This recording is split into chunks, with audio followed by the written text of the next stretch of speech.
Hello साथियों, आज हम poem number 2 first 5 and eyes का हिंदी अर्थ समझेंगे और इसे रीडिंग करना भी। जो रॉबर्ट फ्रॉस्ट ने भी इसको कंपोज किया है, मतलब लिखा है, रचित किया है।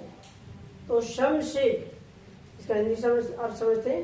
शम से यानी सम मतलब है कुछ या कुछ लोग, से मतलब कहते हैं द वर्ल्ड मतलब संसार या दुनिया का, विल माने होगा, एंड माने अंत, इन फायर माने आग में, यानी संसार या दुनिया का अंत आग में होगा।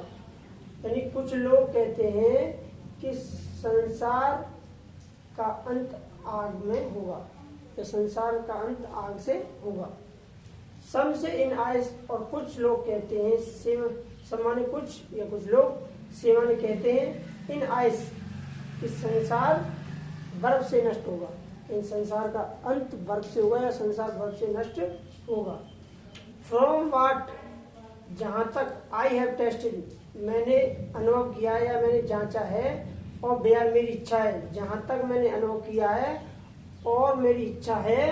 आई होल्ड विद दोज, आई माने मैं, होल्ड माने सहमत हूँ या समर्थन करता हूँ, विद माने के साथ, दो माने उन, मैं उन लोगों का समर्थन करता हूँ। हु फेवर फायर, जो फेवर माने पक्ष में, फायर माने आग के, यानी मैं उन लोगों के साथ में हूँ जो आग के पक्ष में, यानी मैं उन लोगों के साथ हूँ जो आग से संसार को नष्ट होना मानते हैं, तो ये मानते हैं कि संसार का अंत आग से होगा। बट इफ, लेकिन यदि, it had to perish twice, यदि इसका अंत दो बार होता है, हैड टू हुआ, पेरिश माने नष्ट या बर्बाद, ट्वाइस दो बार, आई थिंक मैं सोचता हूँ। यहाँ पे ये भी अर्थ निकल रहा है कि यदि मुझे दो बार मरने का अवसर मिलता है, तो आई थिंक मैं सोचता हूँ, आई नो मैं जानता हूँ, एनफ माने पर्याप्त, ऑफ हेट घृणा को, यानी मैं ये जानता हूँ कि संसार में घृणा अत्यधिक है। मैं ये जानता हूँ कि संसार में घृणा, ये ऑफ थोड़ा मिल गया इसे,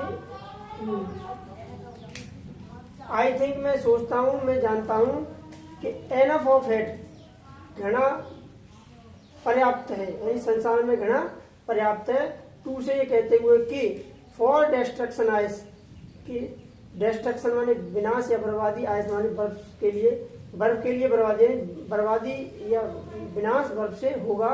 इज आल्सो ग्रेट, यह बहुत बड़ी बात है, बहुत महानतम है, यानी संसार का अंत बर्फ से होना भी बहुत बड़ी बात है, बहुत महानता है।